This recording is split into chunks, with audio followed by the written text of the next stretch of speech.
Amigos, ¿cómo están? Bienvenidos a Café Literario nuevamente. El día de hoy tenemos un invitado muy especial, toda una eminencia en el tema de actuación, en el tema de la cultura.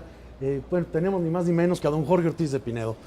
Don Jorge, ¿cómo está? Encantado, muy bien, muchas gracias. Muy amables por la invitación. Muchísimas gracias. No, hombre, muchísimas. Café Finca Santa Veracruz, 100% mexicano, buenísimo. Sí, siempre hay que consumir lo que el país produce y Así entonces hay muy buen café. Estoy totalmente de acuerdo. Don Jorge, viene usted de una familia de actores, de todo esto. Platíquenos un poquito su historia, don Jorge. Pues es una familia que se ha dedicado, toda la familia, abuelos, bisabuelos, chosnos, hasta donde te vayas. Hasta donde vayamos para atrás. Son poetas, escritores, actores, cantantes, directores de orquesta, músicos. Artistas por todos lados. Y sí, y mi padre nació en Cuba, pero se crió en Argentina. Y anduvo viajando por Santiago de Chile, por Colombia, por Ecuador, Perú, todo Centroamérica hasta los 35 años que llegó a México. Y cuando llegó a México conoció a mi madre, mexicana, ella era parte del cuerpo de baile del Teatro Arbeu, que ya no existe, claro. Así es. Y mi padre entonces empezó a regresar varias veces a México porque le gustó mucho. Mi mamá se enamoró de ella y entonces ya se casaron más o menos el año 43, 44. Y se llevó mi padre a mi madre a Cuba. Ahí estaban mis abuelos, don Jorge y doña Esperanza. Y luego salió una gira. Y en esa gira, las giras antes no eran como se hacen ahora eran giras de verdad. Giras de veras, ¿no? 2, 3 años. Y las compañías eran compañías de repertorio. Llevaban de 4 a 10 obras de teatro. Se hacían como grandes caravanas, ¿no? Sí, entonces y en cada lugar, o sea, podías trabajar 10 días o 20 en cada ciudad. Y en esta gira a mi padre lo contrataron. Mi madre estaba muy jovencita y dijo, yo no me quedo sola en Cuba aquí con tus papás. O sea, absurdo. Sí, yo me voy contigo. Y entonces le consiguió mi padre que le dieran papeles pequeñitos en la compañía esta de teatro, de drama y comedia.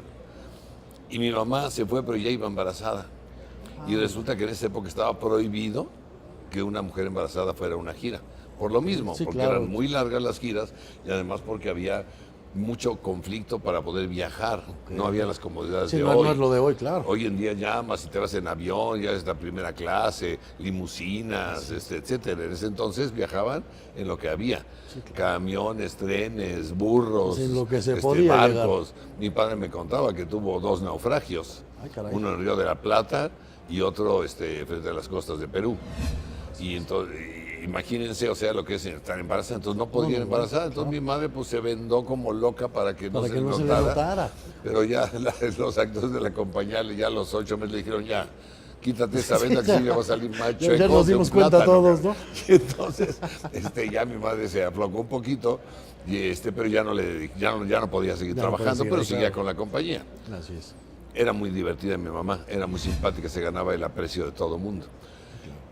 Y llegan a Bogotá, a Colombia, a trabajar, y en ese momento tienen la mala fortuna de caer dentro del Bogotazo, o sea, la guerra civil colombiana.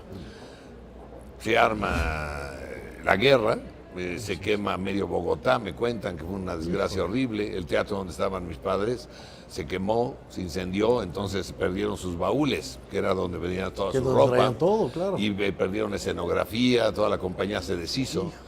Pero en ese momento, pues nació Jorgito. ¿Por qué? Pues imagínate una mujer embarazada y con una guerra, los nervios, la presión, y ya tenía además ya los 9 meses. Y nació allá. Y nací yo ahí en Bogotá, pero en medio de la guerra no había ni gobierno colombiano, ni embajada mexicana, ni embajada colombiana, cubana, era tierra de nadie. Entonces no me pudieron ni registrar. Salieron de ahí como pudieron, en llama, me cuenta que cruzaron los Andes. Se fueron a Venezuela y en Venezuela, sin tener un centavo, formaron curiosamente una pareja cómica para ganar unos centavos y para poder ahorrar para el pasaje para México. Y se llamaban Guadalupe y Verdolaga. Mi mamá se vestía de china poblana, mi papá de vagabundo, y hacían rutinas cómicas en los cafés, en los bares, en los restaurantes, en los teatros de revista. Y de ahí juntaron dinerito y ya fueron a La Guaira, cerca de Caracas, a la costa, al puerto, y se vinieron en un barco mercante. Tardaron 2 meses en llegar a México desde Venezuela porque iba parando el barco en cada puerto. Eso está para escribir un libro, don Jorge. Sí, muy interesante. Y luego entré a México y mi papá pues me metió con una foto mía pegada con saliva en el pasaporte, ¿no? O sea, como si ya estuviera yo registrado. Sí, claro. Aquí está mi pasaporte, mi hijo, es el pasaporte de mi mujer, y así me metieron a México. Y ya estando aquí en México, mi mamá ya venía embarazada de mi hermano. Cuando ya nace mi hermano, entonces nos registraron a los dos. Ya junto de una vez, ya por paquete. Por paquete era más barato. Y toda mi vida he vivido aquí y curiosamente no conozco Bogotá. He viajado por toda América, he tenido la suerte de trabajar en toda América Latina, menos en Colombia. Ahora platíquenos un poquito de su historia. Pues yo soy un niño entonces de La Lagunilla, porque mis padres llegaron con una mano delante y otra detrás, se habían perdido todo y llegaron a vivir a casa de mis abuelos maternos. Y ellos tenían un departamento en una vecindad, en la calle de Honduras 17, el interior 2. Y era muy chistoso porque la vecindad estaba un pasillo muy largo, 2 locales y luego venía la vecindad atrás de 30 o 40 departamentos. En un lado estaba el Jarocho. El Jarocho era un restaurante de mariscos, fantástico. Todo el día olía a marisco, era horrible. Horrible, terrible, ya me imagino. Y del otro lado estaba un lugar de música ranchera, de música vernácula, que se llamaba Guadalajara de Noche. Creo que todavía anda por ahí. Creo que sí, me suena como que sí. Sí. Entonces era un lugar en donde llevaban a los turistas a ver cómo bailaba el jarabe tapatío, la bamba, salían mariachis y todo. Y era una cantinota fantástica. Y en esa vecindad, comprenderás que 40 departamentos, pues habíamos como 80 niños. No, bueno, ya me imagino. Los mexicanos son expertos en tener hijos, cara. Y entonces era muy divertida mi vida como niño en esa vecindad de La Lagunilla, porque además tenía yo a media cuadra el mercado, el gran mercado de la nave esta que ya se destruyó, que ahora hay un mercado muy sin chiste. Perdió el saborcito. Perdió ese sabor, era fantástico. Estaba lleno de puestos. Cuando yo nací, lleno de puestos, todo el centro. Ahora se quejan de los puestos de Tepito. Era puro puesto, era el mercado y los puestos. Era tan divertido, tenía yo a una cuadra Garibaldi, los mariachis, a cuadra y media el Teatro Folis, el Teatro Iris estaba a 3 cuadras, el Teatro Lírico estaba a 2, la Arena Coliseo estaba a 3 cuadras.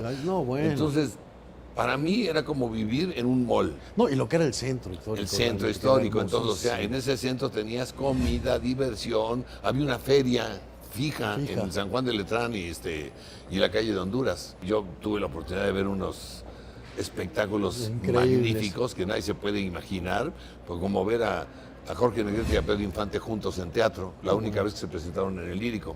Y mi mamá era la muchacha del pleito de Jorge el Bueno, Jorge Malo, ¿te acuerdas? Pedro Bueno y Jorge Malo.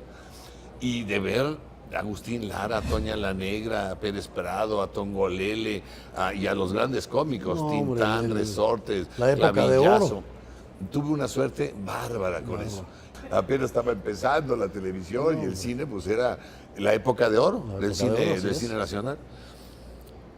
Y este niño empieza a trabajar por azares del destino. Un día hay una película que se llama Dos Angelitos Negros, con Miguel Aceves Mejía y Pedro Vargas. Y ahí trabajaba mi padre, con Óscar Pulido, con Yolanda Varela, o sea, un grupo de actores.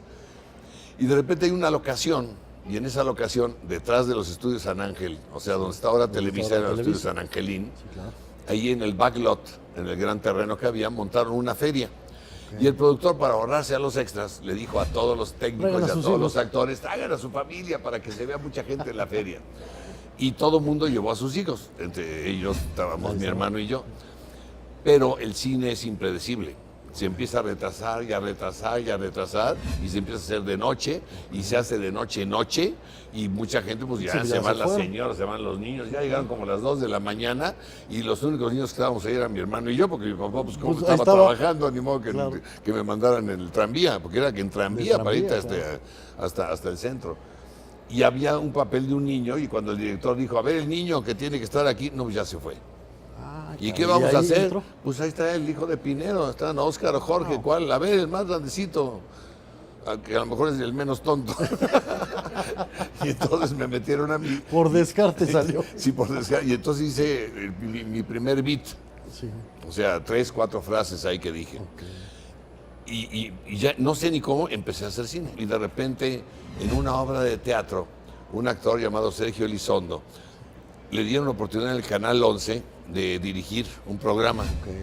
El Canal 11, les estoy hablando de hace 50 años, imagínense lo que era el Canal 11, trabajar ahí en el Crimen Perfecto, no te veía nadie.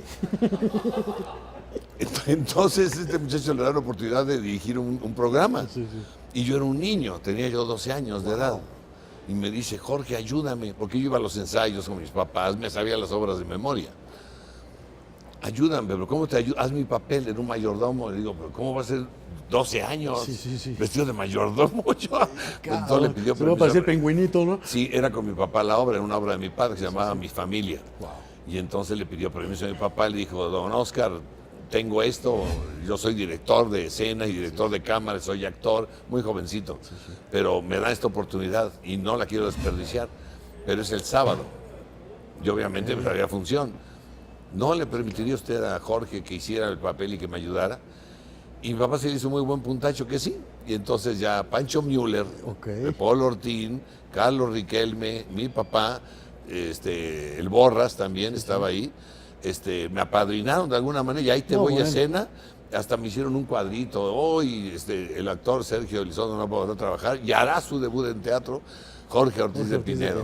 Sí, por ahí lo tengo todavía a la fecha. ¿Ese en qué año fue más o menos? 62. Wow. Y entonces dice mi padre, me lo voy a llevar.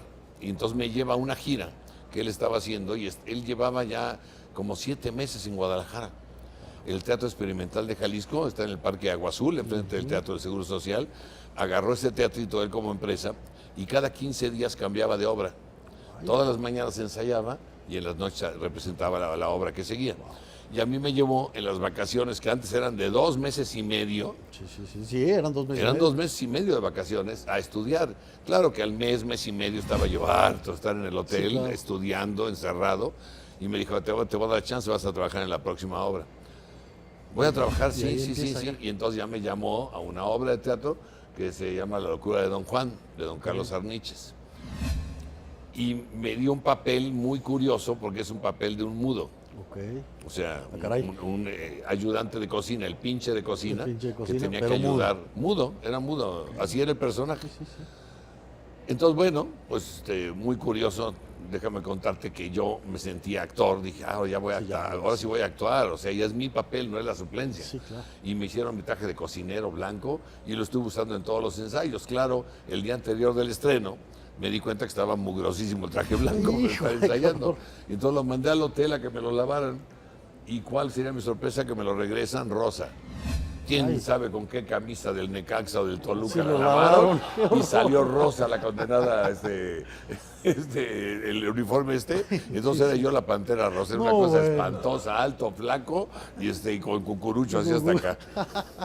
Y entonces la anécdota final de cuentas es que como mudo, la obra se llamaba La locura de Don Juan porque era un personaje muy curioso, que era tan buena persona que la gente le tomaba el pelo, como es un caso muy común. Y esa gente que le tomaba el pelo, pues se burlaba de él, la esposa, la hija, el yerno, los criados no lo respetaban. El ahora bien llamado bullying, ¿no? Sí, el bullying de ahora. Y entonces su amigo doctor le decía, voy a decir que estás loco y que si no te hacen caso, los matas. Que es un caso desesperado. Y vas a ver cómo te hacen caso. Esa es la anécdota de la obra. Entonces yo, a ver, ¿por quién empiezas? ¿Quién te da menos miedo? Y mi papá decía, pues el pinche de cocina, ¿no? O sea, que es muy... Entonces me llamaban a mí, la campanita de ese entonces, llegaba yo, tráigame un vaso de agua. Salía yo corriendo, regresaba con el vaso de agua y saludaba. Entonces, oye, sí funcionó, me hizo caso. Entonces resulta que yo, con los nervios del estreno, porque... Una cosa es ensayar y otra cosa es estar enfrente del público. Sí, claro. Ya el público oye las risas, las carcajadas, un teatro lleno. Y yo había puesto el vaso de agua para meterlo. Cuando me tocara, de los nervios me tomé el agua.